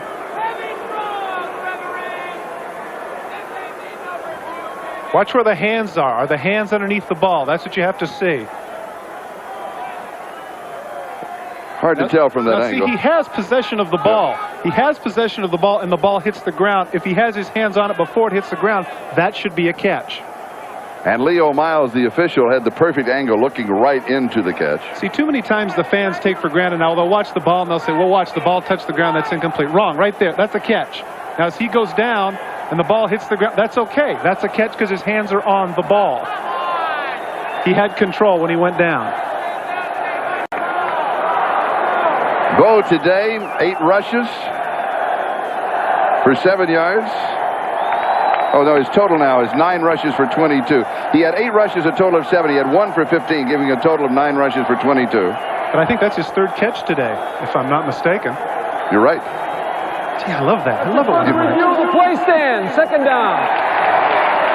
We always make our review quicker than they do in the other booth. I don't know. Why don't they tune in to us? Actually, I know why they don't. Second, so do I. Second down, and the folks at home don't have a choice. 2nd and 5. And here is Bo inside as he goes for 2 to the 27. So it'll be 3rd down and still 3 to go as we check out the 10-minute ticker. Once again from the backside, Junior Seau making the tackle. Cincinnati winning early. Washington over Buffalo. Atlanta over Dallas. San Francisco by 3. Giants by 3. And Miami 23-17 over the Colts. Those are all the early ball games. Seattle leading Detroit by 10. They still have a shot at the playoff. Denver big over Green Bay. And the Jets out in front of Tampa Bay. And here it is San Diego 12. The Raiders 10. Just over 6 minutes to go in the ball game. And here is Trader. This is a bootleg all the way. And he is dead. Charlie, the idea was to get the ball to Steve Smith and throw him the ball, but Leslie O'Neal did a good job in coverage. And so Jay Schrader, it was pretty much of a one-man pattern. That's who he wanted to go to. And when O'Neal had him covered, he had to stick it upfield. And he picks up the first down. Interesting to see how bad he needs to get this. Now take a look at Jay Schrader. How many times you see quarterbacks slide? He knows he's got to get the first down. Take a look at what he does here. He lowers the shoulder, takes the shot from O'Neal, but gets the first down. They really got to have this game. And that effort right there is indicative of it. 5.5 to go. First down at the 23. Despite his struggles, give Schrader credit. He's a competitor.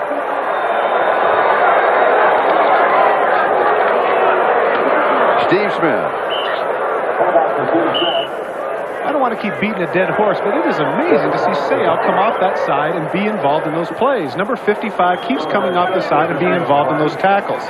I can see now where reputation can be everything. I mean, as I mentioned earlier, here's a guy who was a second-team Pro Bowl alternate, and he only had 73 tackles. Watch 55. Watch how fast he comes down the line and gets involved. They don't even bother to block him because they don't anticipate a defensive end being that quick. But there he is, in on the play. 2nd and 8, 21-yard line. Of course, come to think of it, he had a few pretty good games in this Coliseum when he was in college, didn't he? He is on familiar turf. Played his collegiate ball for USC. And here is Bo Jackson.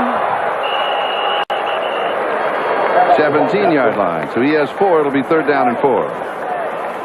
Time is now an issue, and it's on the side of the Raiders if you trust your field goal kicker. They're not in a hurry to get up or do anything else. In fact, what they would obviously like to do here is get a first down, take another 3 minutes off the clock, and punch it in the end zone. This would not be a bad time for San Diego to stop the clock on this down and the next. If they hold him and force him to go for the field goal here, they could pick up an extra minute in time that they will need. Exactly. Depends on what they do here if they run or pass.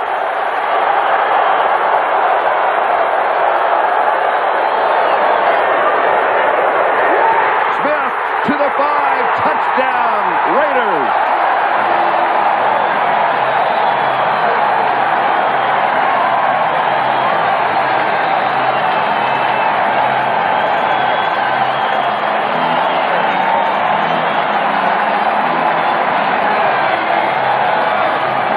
Great call by Terry Robisky. Give him credit here. Misdirection play.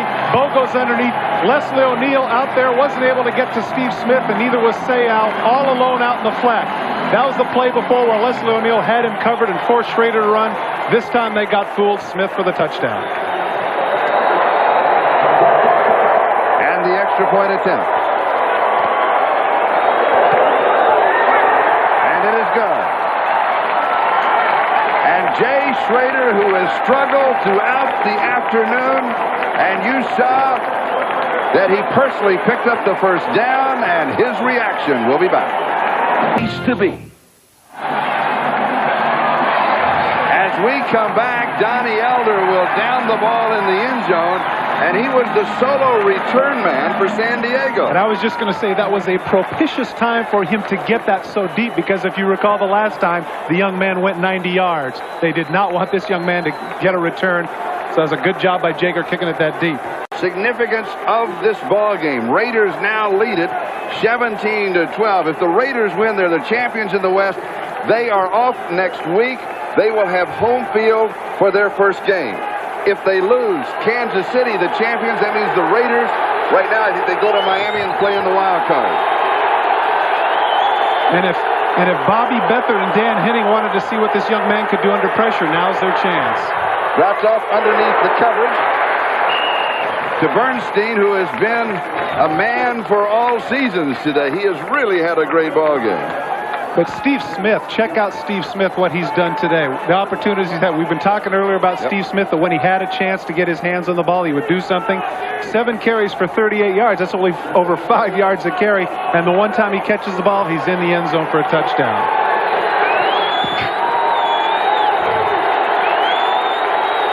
Second down.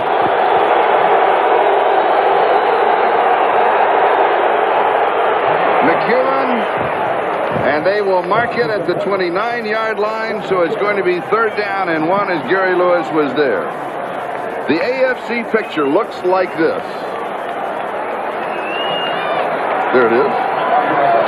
Well, Buffalo is assured of home field advantage throughout the playoffs. As you can see right there, Miami 12-4. What a terrific record for a wild card team. And as we mentioned, the Raiders would end up 12-4 if they were to win today. Because of the fact that they had beaten Miami earlier, if they had the same record, it would be at home. But as you can see right there, if they're to lose, they'd be a game behind. And these are the 4 teams on the bubble. The reason if they are tied, you might wonder, Kansas City has defeated the Raiders twice. They go for the third and short, and they come up even shorter. Ricky Ellison makes a great play knifing through, but this is 4-down territory. Got to be. I would suggest right here San Diego might want to use a timeout. You're right. They need to stop and regroup. 2:49 stops the clock. Look at those eyes. They're ready. Tom Benson, Ricky Ellison on the stop. So this game is not decided yet. And this telecast is presented by authority of the National Football League, intended for the private use of our audience. Any rebroadcast or other use of this telecast without the express written consent of the Los Angeles Raiders and the National Football League is prohibited. This game is the property of the National Football League, the San Diego Chargers, and the Los Angeles Raiders. All rights reserved. And right now, the right to be the champion is still reserved, although the Raiders lead by 5, 17-12. One of the things that Dan Henning has to be thinking about over there is, quite frankly, we have nothing to lose. Sure, they want to get the first down, but if they were to jam it in there with their 3 tight ends and give them the illusion that they're going to run, a play-action fake just might fool that entire Raiders secondary. 4th down and 1 in the championship after 17 weeks. That includes the bye, the off week that everybody had. And the championship comes down to this play. Bo Jackson had a hand in that last drive, but not where you might have imagined. You would have thought that he would have been there running the football, but instead he was making some great catches. And now he's leading the cheer. Here's Bernstein, and he's got the first down. And the hope to the Chargers to pull off the upset. Look at Bernstein take that pile with him. The only problem, Charlie, is he's taking the pile with him. The clock keeps running. Now the young man, if he could get up to the line of scrimmage quickly and spike the ball, they'd have plenty of time. But as it is with 2 minutes, I think they're okay. Bernstein now has rushed for 114 yards. And now we have the whistle. And the Raiders stop the clock at the 2:20 mark. Oh, my. Oh, I just did a quick count. They had 11 on the field. Was somebody out of position? Why would you call a timeout like that? Usually in a situation like that, you might think there would be somebody injured, but I don't see anybody hurt. Maybe they just wanted to regroup. I think what might have happened over there when Bernstein was running, they went in with their wide receiver package. They went with their 3 wides, and of course, on that 4th and 1 situation, the Raiders had their short yardage package in. So when they went to their wide receivers and they had all their big people in, they didn't want to get caught short. On that touchdown drive of the Raiders, let's not overlook what Jay Schroeder did on that drive. He's had a terrible day up until that point. He was 5 of 5 on that 80-yard drive, 70 yards through the air, and on 3rd down and 3, he ran for 4 and the first down. Give him a lot of credit. It shows the competitor that he is, much maligned. You can hear the people starting to boo him a little bit when he was having his problems in the first half, but when they had to have it on that drive, he came through. Love the cat. I don't. Freeze all the time in the world, and it is incomplete.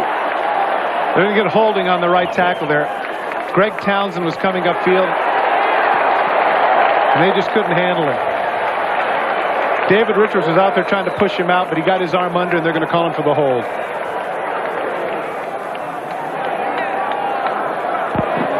And so with the hold, the ball would go back to the 33-yard line. It would be 1st down and 20. 2:13 on the clock. Holding number 76, offense. 10-yard penalty, 1st down. Broderick Thompson is the one who gets the arm under, and inevitably when you can get that arm under for a defensive lineman and it gets clamped, if the referee can see it, that's what they're going to call. They'll call holding. On the right tackle, you see there's Greg Townsend with the right arm under. He does have pushes him out to the outside a little bit. That'll draw a flag. Well, the referee saw it. Jerry Markwright's the one that saw it. Ronnie Harmon stopped by Scott Davis.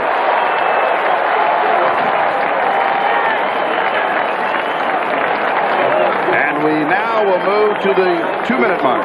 So we'll take a timeout. Raiders 17, San Diego 12. We'll step away. We'll be back in a moment. To make a first impression.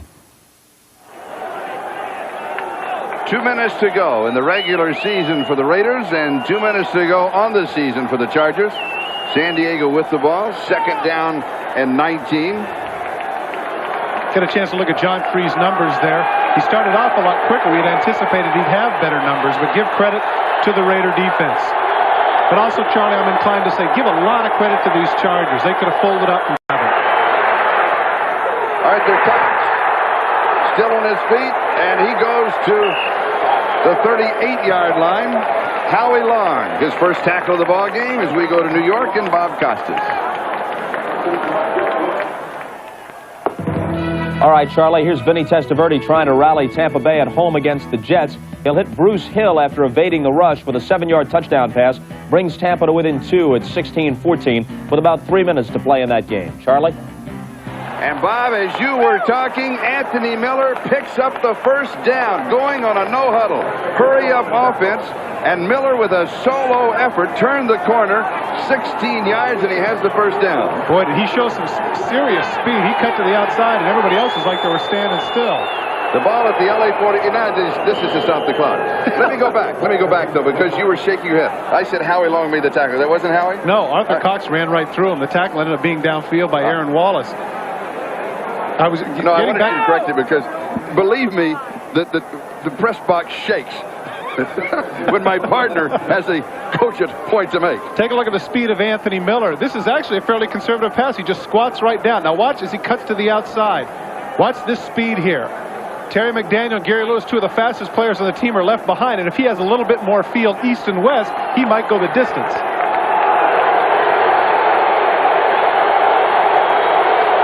First down at the Raider 46, 1:07 left. And Freeze is sacked. Scott Davis makes the play. 10th sack of the year for Scott Davis. First for the Raiders today. Going into this game, the Raiders were second in the league in sacks with 47, and now the Chargers are forced to use a timeout. That's the inexperience of the youngster because the sack actually stops the clock. He should have hurried his team up to the line of scrimmage and saved that timeout. From the backside, you see there's Scott Davis coming through, another big play. And this has been Scott Davis's year. He has really come on. He's taken it to another level. He was one of those 3 first-round picks in 1988 when they had Tim Brown, Terry McDaniel, and this young man. Tim Brown, of course, was a given, makes the Pro Bowl his first year as a kick returner. Terry McDaniel started from day one as a cornerback for the Raiders. They wondered about this young man. But he's got the right coif. He's got his He-Man Masters of the Universe haircut, and I love it. And Dave Adolph told us yesterday he has really matured. Art Shell said his techniques have improved. He's listening to the coaches now, which he didn't when he first came in. And it certainly helps when on that defensive line you have veteran players like Greg Townsend and Howie Long to instruct you. Dennis Mnuchin, our statistician today. Chuck Panama and Stan Otaka are our 2 spotters. Thank you, gentlemen. 1:02 is the time remaining. The ball at the San Diego 47-yard line. And for a first down, they have to go to the Raiders 36. And a stiff arm by Arthur Cox, and the clock is moving. He did not get out of bounds. More importantly, Jerry Robinson did an outstanding job of tackling him before he could get out of bounds. And the Chargers take the timeout, stopping the clock with 51 seconds left in the ball game. It will be 4th down and 11.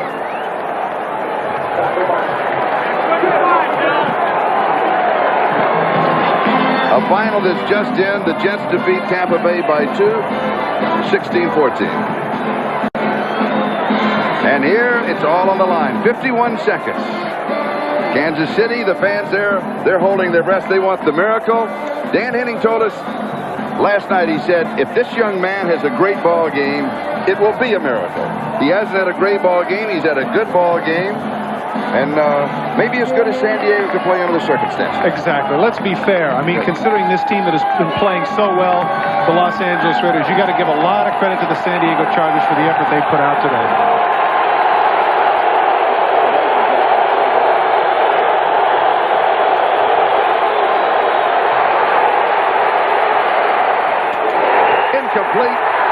Raiders take over.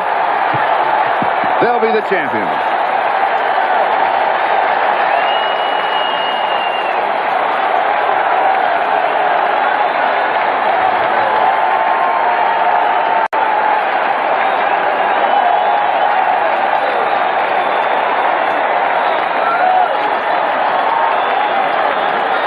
Charlie, this has been anything but a dull affair as had been anticipated. These 62,593 people that were here today got their money's worth. This has been a terrific football game.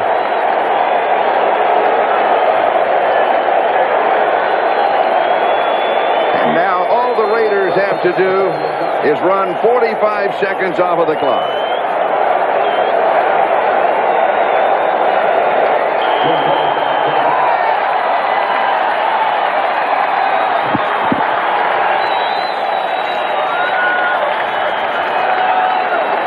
It'll take the countdown to make it official.